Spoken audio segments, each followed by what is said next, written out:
Então, estamos aqui, mais aula de história, vamos dar prosseguimento aqui aos conteúdos de Brasil. Falei para vocês na última aula sobre o governo JK, presidente Bossa Nova, e hoje vou dar sequência a esse conteúdo, vocês já viram por aqui. Vou falar do governo Jânio Quadros, do governo João Goulart, o Jango, e do golpe de 64.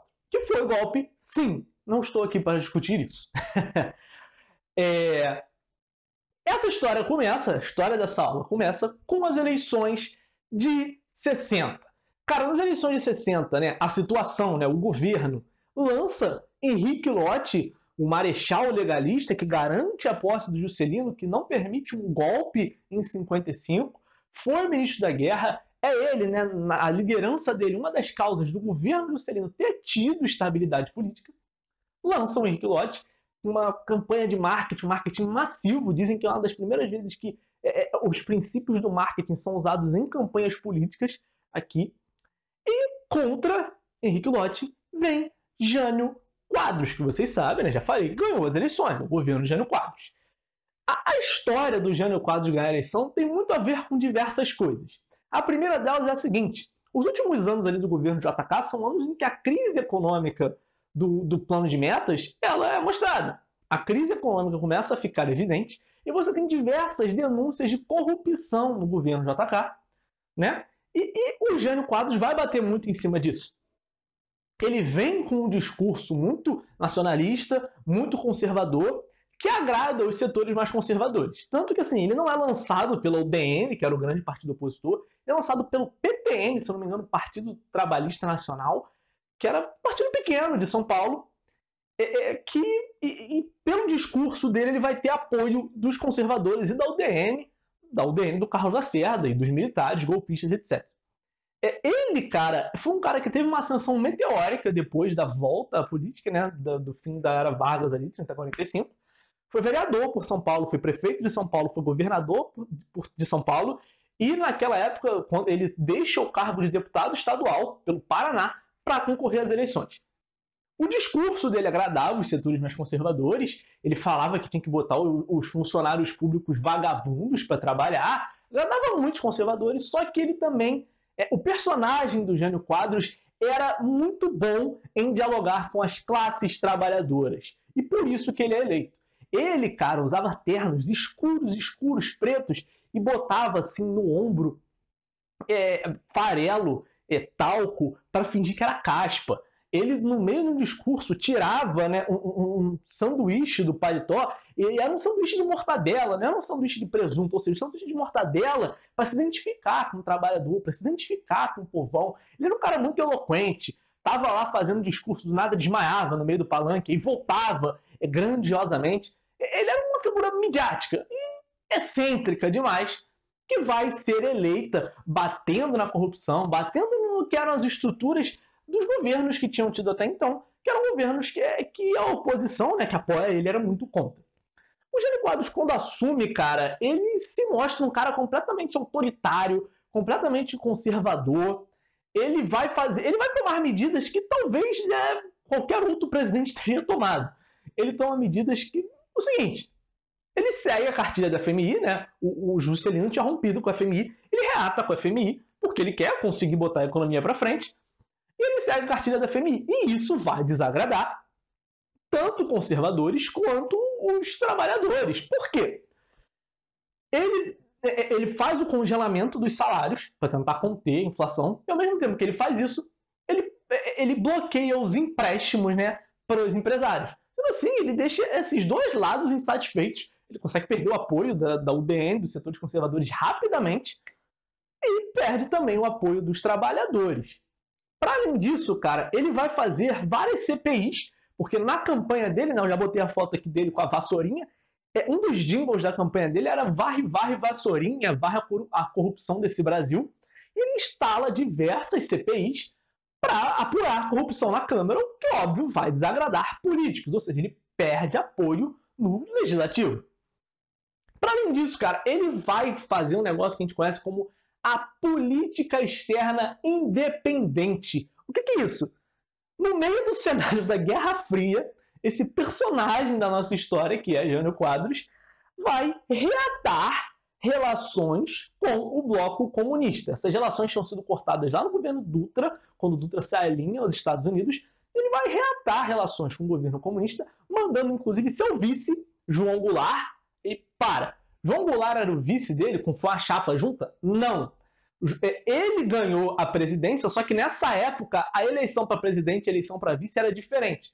Sendo assim, o João Goulart, que vinha na chapa do Teixeira Lott, do Henrique Lott, que ganha a eleição para vice, e ele que é o vice do Jânio Quadros. Jânio Quadros manda o João Goulart para a China para negociar acordos comerciais com os países comunistas.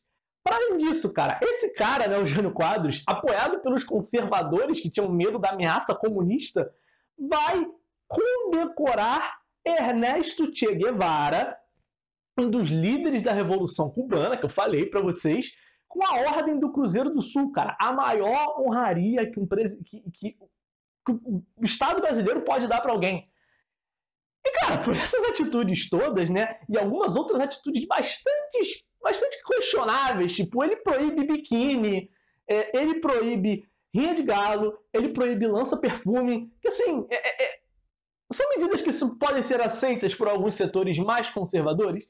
Sim, são medidas que podem ser aceitas por alguns setores mais conservadores. Mas em meio à crise econômica, à crise política que o país vivia, demandando por diversas reformas, se questiona, Jânio Quadros é um cara que o Brasil precisa nesse momento?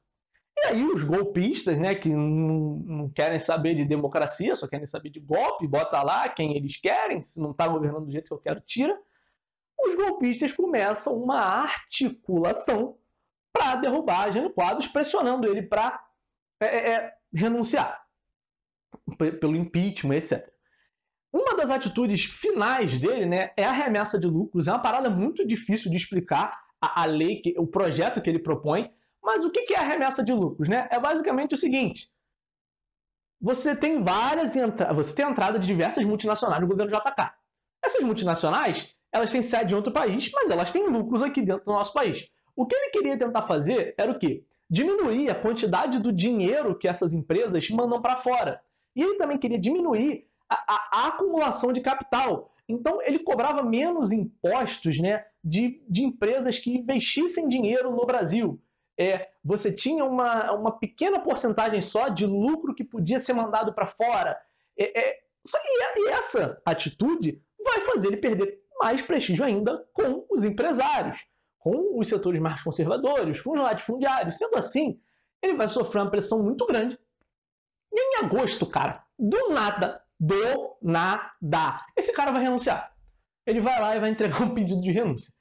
É muito difícil explicar essa renúncia, é muito difícil explicar o que se passava na cabeça do Jânio Quadros quando ele pede essa renúncia, porque assim, ele em vida nunca falou nada, ele só dizia que forças superiores conspiraram contra o governo dele. Só que, cara, isso abre campo óbvio para especulação. Ele sabia que o vice dele era o João Goulart, o Jango, e ele sabia que o João Goulart não era aceito, né, pelo legislativo, pelos militares. Então, ele sabia que o João Goulart não tinha um bom trânsito ali. E aí ele achou que ele ia entregar a renúncia e o legislativo e os militares iam virar para ele e falar: não, que isso, gente, não renuncia não, fica aí, cara, pô, tá mó clima ruim, fica aí, fica aí. Só que, cara, isso não acontece, ele não tinha um apoio. Parece que assim, ele tenta dar esse meio que golpe branco, como chamam, para conseguir mais apoio, porque, óbvio, se ele fala que vai sair, a galera fala para ele ficar, ele conseguiu mais apoio.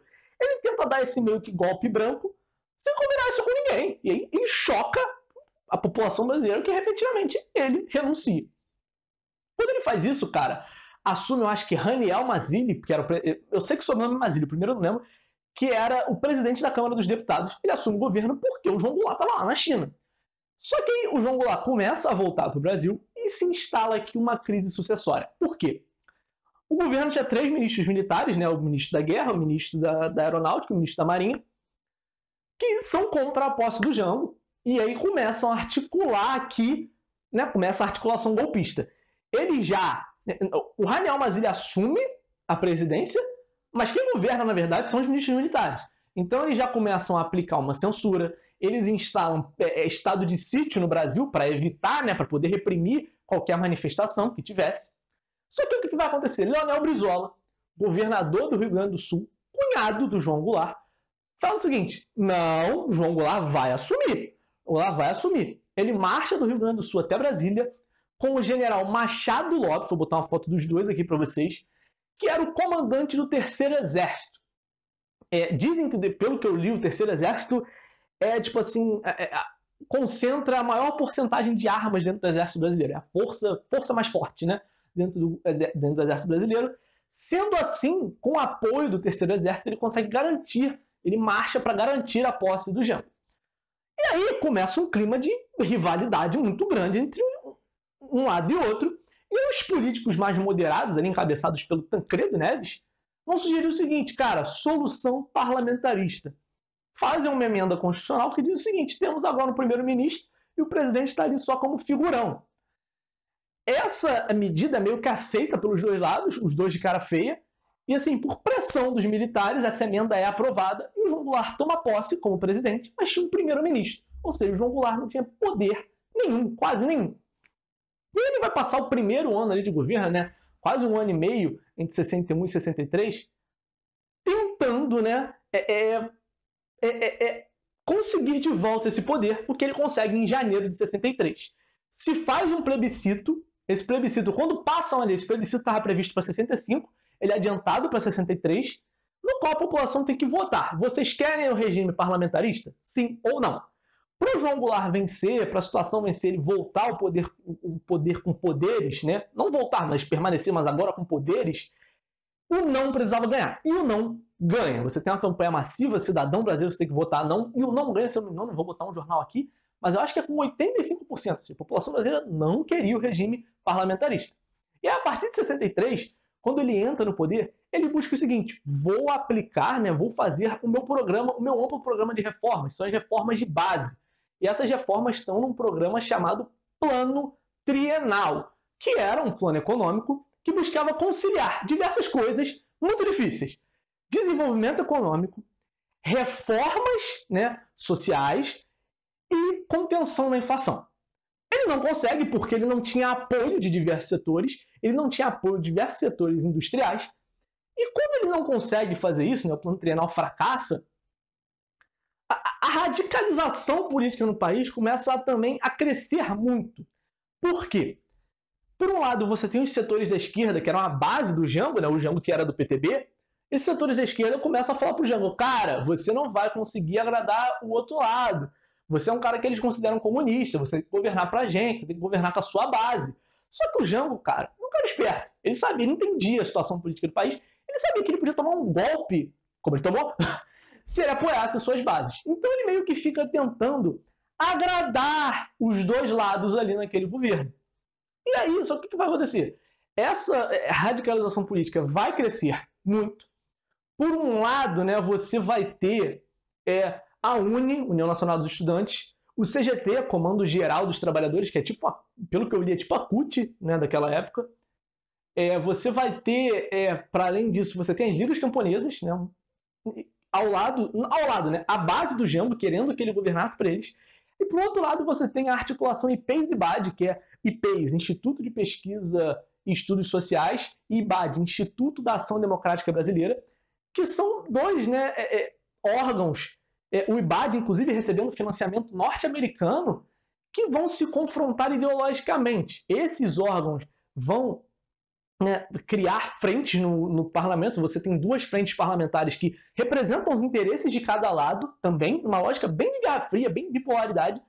E esses dois, né, vão confrontar-se várias vezes. O IBAD, cara, ele era composto, tu pode pensar, o IBAD era composto pelos militares. Não só, o IBAD tinha o alto clero da Igreja Católica, você tinha grandes partes da sociedade civil, da classe média, sociedade urbana, você tinha latifundiários, você tinha empresários, você tinha políticos conservadores. O IBAD, inclusive, financiava movimentos contra o governo. Então, assim, o clima de radicalização política nesse momento era muito grande, muito grande. E, né, os setores da esquerda, por outro lado, eles pressionavam o Jango para fazer as reformas de base, que eram o quê? reforma agrária, reforma urbana, reforma fiscal, reforma bancária, reforma universitária e reforma eleitoral. Reforma agrária, óbvio, fazer reforma para pegar expropriar os latifúndios improdutivos e dividir entre os moradores sem terra. Você quer fazer a reforma urbana para dar moradia, possibilitar moradia, né, para os trabalhadores morarem no centro da cidade, mais perto dos seus trabalhos. Você quer fazer a reforma fiscal e a reforma bancária. A reforma fiscal era tributação sobre lucro, a reforma bancária é para concessão de crédito, concessão de empréstimo. Você quer a reforma universitária para aumentar as formas, né, da entrada na universidade. Você quer a reforma eleitoral que visava principalmente o sufrágio universal, ou seja, dar voto a quem não podia votar, que no caso, no Brasil, eram os analfabetos, que ainda não podiam votar. Falei muito, né? Falei muito rápido. O que vai acontecer, cara, é que em março de 64 vai rolar um comício na Central, se não me engano, é 13 de março, é o grande comício da Central, organizado pela UNE, pelo CGT, pelos grupos à esquerda. E aí, cara, o Jango, nesse momento, toma um partido. Ele fala o seguinte: vou governar com a minha base, vou governar para a minha base. Ele vai nesse comício, ele discursa lá, ele fala, ali ele anuncia a nacionalização, né, de diversas refinarias de petróleo ligadas ao capital privado, ou seja, ele nacionaliza essas refinarias. Ele anuncia que vai fazer a reforma agrária, e aqui eu vou fazer um parêntese. A reforma agrária, cara, sempre que a gente fala de reforma agrária, parece que a gente está falando de uma parada muito revolucionária. Cara, a reforma agrária era algo que era aceito até pelos mais conservadores. O grande problema que o governo confrontava era: como faremos essa reforma agrária? Porque os conservadores defendiam o seguinte: tá bom, a gente expropria os latifúndios improdutivos, o governo paga a indenização para os donos desses latifúndios e vocês pegam esses latifúndios e dão para a população sem terra. Só que a população sem terra, os trabalhadores, o próprio Brizola, eles tinham um discurso que era o seguinte: temos que fazer a reforma agrária mesmo que seja na marra. Porque assim, eles achavam que, bom, se esse latifúndio é improdutivo, a gente não precisa pagar por ele. O cara não está ganhando nada dele. Entende? E esse era o conflito, e o João Goulart, nesse comício, vai se comprometer com o lado mais radical desse momento. Ele promete reformas, e a partir disso, né, aquela população que achava ele comunista, que achava que ele queria implantar o comunismo no Brasil, dentro da própria lógica da Guerra Fria, do qual ele é muito refém, né, eles vão se organizar, óbvio, uma organização do governo também, se não me engano, o Castelo Branco, um dos grandes caras por trás. Eles vão organizar ao longo da... A gente conhece como uma manifestação, a grande manifestação, a Marcha da Família com Deus pela Liberdade, mas na real foram diversas manifestações que aconteceram ao longo da semana seguinte ao comício da Central, que são manifestações, cara, de donas de família, senhoras de casa, pais de família, pessoas de classes populares que vão para a rua dizendo o seguinte: não queremos o comunismo. Óbvio, você tem uma propaganda totalmente de demonizar o comunismo. O Brasil era um país que há uma década estava alinhado aos Estados Unidos. Então, falar de comunismo, aí você tem... É incrível quando você pega esses cartazes dessas manifestações e compara com as manifestações desse ano. O Brasil não será a nova Cuba. Nossa bandeira não será vermelha. Coisas desse tipo aconteceram. Vou botar aqui a imagem do Brasil não será a nova Cuba. E as pessoas vão para a rua, uma marcha contra o comunismo. E aí, cara, não bastasse esse clima enorme de instabilidade política, de radicalização, de instabilidade, o Jango toma atitudes ali nos últimos 10 dias dele no poder que contribuem para minar definitivamente o poder dele. Eu não acho que não estou defendendo golpe, foi golpe, é algo totalmente antidemocrático. Mas eu acho interessante, muito mais do que a gente ficar apontando o dedo, a gente tentar entender qual é a lógica por trás do golpe. O que aconteceu aqui? Você tinha uma sociedade radicalizada, uma sociedade em crise econômica por causa do governo JK. Dificilmente um governo que não favorecesse ali os golpistas, que tentasse seguir uma cartilha como o Jânio seguiu do FMI, dificilmente esse presidente não tomaria um golpe, porque a articulação golpista existia sim, e eles queriam depor o presidente na marra. E era isso. A democracia, né, para essa galera, é a democracia para eles. Tá bom para mim, ok. Tá ruim para mim, tira, não é democracia. Não tem que ser democracia. E aí, cara, o que vai acontecer? Logo ali, se eu não me engano, por volta do dia 20 de março, vai rolar a manifestação de marinheiros, baixa patente da Marinha, reivindicando melhores salários. Como qualquer problema ali dentro da Marinha, você tem os tribunais militares essa manifestação vai ser contida, abafada, e os tribunais militares vão condenar os marinheiros à prisão. O Jango, na figura de presidente do país, ele tinha autoridade para tirar essa pena. E ele tira, ele fala, cara, os caras estavam protestando por coisas que eles... era um protesto legítimo. Só que, cara, quando ele faz isso, ele perde o apoio de diversos militares que ele tinha com ele. Por quê? Porque ele mexe com dois pilares muito caros ao exército, que são a disciplina e a hierarquia. E aí, além de fazer isso, num dos últimos dias do governo, dia 29 ou 30, ele vem ao Rio de Janeiro para uma reunião de sargentos que estavam ali reivindicando pautas também. Ele faz um discurso nessa reunião de sargentos. Esses dois atos ali nos últimos dias de governo contribuem para minar definitivamente o poder dele. Por quê? Porque você tinha muitas pessoas da alta oficialidade do exército que eram neutras, que não achavam que tinha que ter golpe. A questão é que essas pessoas, vendo essas atitudes dele, atitudes que vão contra a hierarquia do exército, que vão contra a disciplina do exército, como eu falei, são coisas muito caras para o exército, essa galera vai fazer o seguinte, passa a apoiar os golpistas. E aí o que vai acontecer? Em 31 de março de 1964, o general Olímpio Mourão Filho, aquele que escreveu o Plano Cohen, falei para vocês, ele vai pegar suas tropas, vai telefonar para sua galera, ele até fala que ele organizou uma revolução do sofá de casa, organiza suas tropas e marcha para o Rio e para Brasília. Para o Rio, porque o João Goulart estava aqui, e para Brasília, porque Brasília era a sede do governo, para depor João Goulart. Vamos lá, cara, achou que isso era tipo uma questão ali, um conflitozinho, que ele ia chegar em Brasília e que ele ia resolver. Pega o avião e vai para Brasília. Cara, quando ele chega em Brasília, ele percebe o seguinte, a alta oficialidade do exército não está comigo, não tenho força política para tentar reprimir essa manifestação e também não tenho uma força militar comigo. Ele tinha as baixas patentes do exército com ele? Tinha. Mas a alta oficialidade também tinha suas forças armadas e tinha uma operação, Operação Brother Sam, que era uma operação de apoio dos americanos que mandariam aviões, navios e tropas para apoiar o golpe militar brasileiro, porque afinal o Jango era comunista, né? Porra, não era. Falei até palavrão, foi mal. E aí, né, o João Goulart, percebendo isso e percebendo que qualquer atitude dele no sentido de enfrentar aquelas tropas poderia ocasionar uma guerra civil, o Jango deixa de lado e vai para Porto Alegre. Ele ruma para Porto Alegre, né?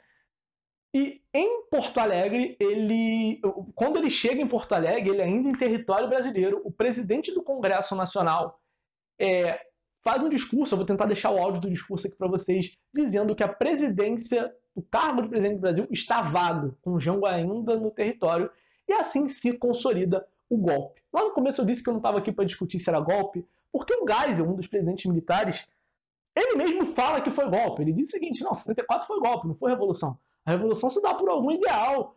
E a gente fez aquilo ali para destruir uma articulação que a gente achava que tinha, a articulação dos comunistas. Ele não fala, ele fala que tinha, ele não fala que achava, né? Isso é documento oficial, isso é uma fala dele oficial, documentada. Então, assim, por isso que eu não estou aqui para discutir se é golpe ou não. Estou aqui para falar que foi um golpe. E a partir desse momento, e foi um golpe civil-militar. É muito importante dizer isso porque muitas classes da população brasileira apoiaram o golpe. Aquela galera que estava ali concentrada no IPES e BAD, essa galera apoia. Setores médios urbanos, a elite aqui no Rio de Janeiro balançava bandeiras do Brasil, comemorava no dia do 31 de dezembro. Você tem a classe política, por exemplo, Carlos Lacerda, o governador de Minas Gerais, que eu também não lembro qual era o nome dele, que apoiaram o golpe. E esses caras apoiaram o golpe por não saber o que viria depois. Eles achavam que o golpe ia ser aos moldes do que foi em 45, que tiraram Getúlio, só para ele não se perpetuar no poder, e conduziram o governo até as eleições. Porque o Carlos Lacerda ia concorrer para presidente, esse governador de Minas Gerais ia concorrer para presidente. Esses caras não esperavam o governo militar. Tanto que o Carlos Lacerda apoia o golpe e depois vai ser perseguido por condenar o governo militar. Então, assim, foi um golpe. A questão é a gente entender que esse golpe não foi dado só pela alta oficialidade do exército. Esse golpe foi dado com o apoio da população, com o apoio do alto clero da igreja, com o apoio de políticos. Então, assim, tente entender o que foi essa articulação golpista para entender o que foi o golpe de 64. E também tente entender o clima de radicalização, o clima econômico, as políticas econômicas, tudo estava acontecendo no Brasil que encaminhava para o golpe. Essa articulação golpista estava sendo formada desde lá de 55, né? Quando o Lott deu o contragolpe e garantiu a sucessão. Enfim, vou deixar o áudio aí, né, do cargo da presidência sendo declarado vago e até mais, galerinha. Tchau, tchau. Atenção. O senhor presidente da República deixou a sede do governo. Deixou a nação acéfala.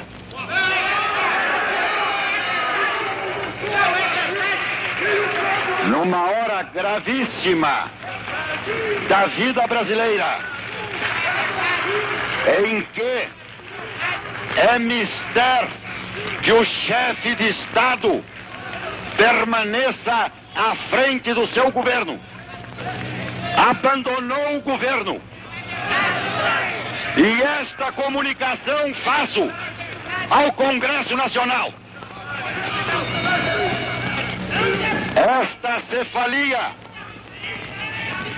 Esta cefalia configura a necessidade do Congresso Nacional como poder civil imediatamente tomar a atitude que lhe cabe nos termos da Constituição brasileira para o fim de restaurar nesta pátria conturbada a autoridade do governo e a existência de governo. Não podemos permitir que o Brasil fique sem governo abandonado.